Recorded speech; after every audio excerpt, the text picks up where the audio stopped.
When did the Roman Empire come to an end? The answer you learned in school is 476 AD, when a German mercenary soldier named Odoacer deposed the young Emperor Romulus Augustulus and made himself king of Italy.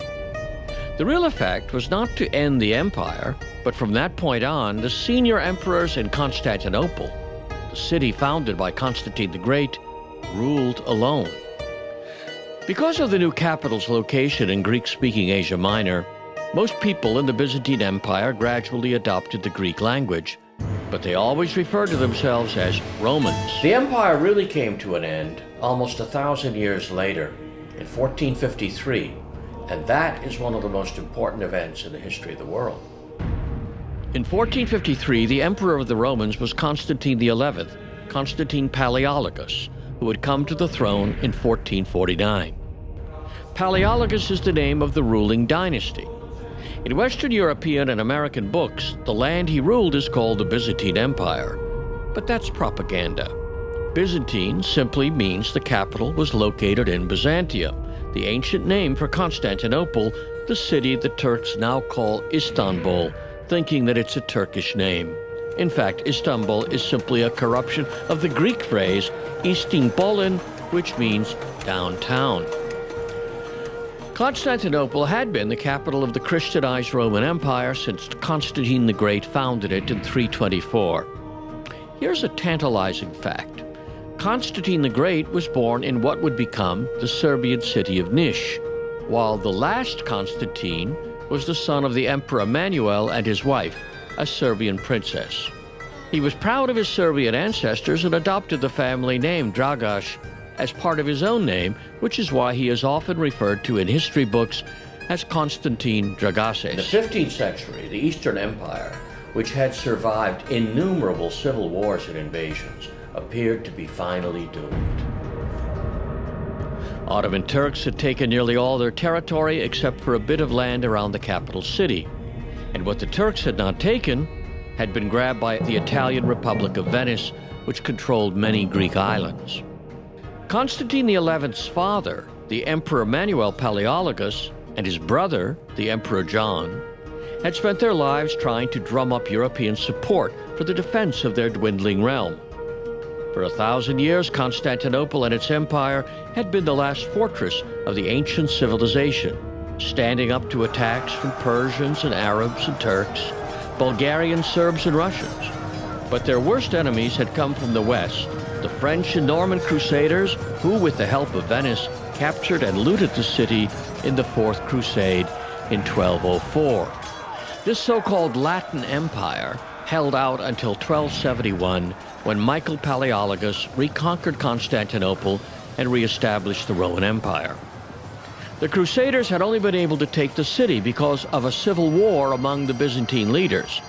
With a determined emperor at the helm, the city had been able to withstand many sieges, partly because of their advanced military technology and partly because of the vast system of walls that girded the city. There is a perpetual contest between offensive and defensive military technology, and in the 14th and 15th centuries, offensive weaponry, especially artillery, was making rapid improvements that threatened the security of even the strongest fortresses and cities. By the early 1400s, the Roman emperors realized that their only hope lay in help from the Western powers, the papacy, Venice, Spain, and the Holy Roman Empire. Unfortunately, the East Roman Christians were divided from their brethren in the West because of a schism, which had in 1054 divided the Christian Church into the Orthodox East and the Catholic West.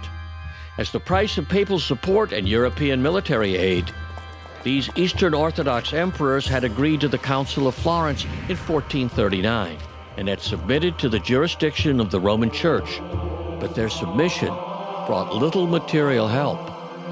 In fact, the leaders of the Church and a large part of the people resented this forced reunion with Rome, and their opposition to church reunification resulted in delays that were resented in Rome. In the 4 years of his reign, Constantine XI ruled wisely and well. He was the rarest of political leaders, a man of complete integrity. He was no fool and was well aware of the Turkish plans for conquest.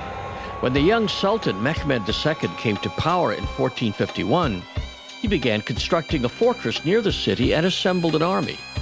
In April of 1453, a Turkish army of more than 70,000 fighting men arrived at the walls of the city. They were equipped with state-of-the-art siege equipment and cannons built for them by Orban, a Hungarian arms manufacturer. The siege lasted 54 days, but the end was a foregone conclusion. To defend the city, which had in the previous centuries of conquest and failure shrunk down from a population of 1 million to a mere 50,000, Constantine had only 7,000 fighting men. Western aid, apart from 2,000 volunteers, did not materialize, and the defenders were divided between those who supported the union with the Catholic Church and who opposed it. His chief military advisor, the great Admiral Lucas Notaras, had in an ill moment declared he would rather see the Turkish turban than the Latin mitre in his ancient city. In fact, Notaras was a moderate who accepted church union as the price of defending the city, but his sentiments resonated with those who hated the Latin West. Using their Hungarian-built cannon, the Turks breached the walls, and when the Genoese commander was wounded and abandoned his post at the vulnerable open gate, the Italian volunteers believed the battle was over. Muslim Turks swarmed in, slaughtering everyone they saw. The Emperor Constantine, who had rejected an escape plan that had been prepared for him, put on the uniform of a common soldier and went down into the battle. The slaughter eventually stopped, and the leading members of the Greek nobility were assured that they would be protected. But when Sultan Mehmed, already infamous as a sexual predator, called for the handsome sons of Admiral Lucas Notaras to be brought to him, the admiral refused. Perhaps he remembered the fate of Vlad Dracula's younger brother, who had been assaulted by Mehmed and then become the enemy of his own people. Notaras and his sons were dragged to the Sultan's victory party and slaughtered for the entertainment of the guests. It's a cruel thought, but perhaps the papal mitre would not have been so cruel a fate as this.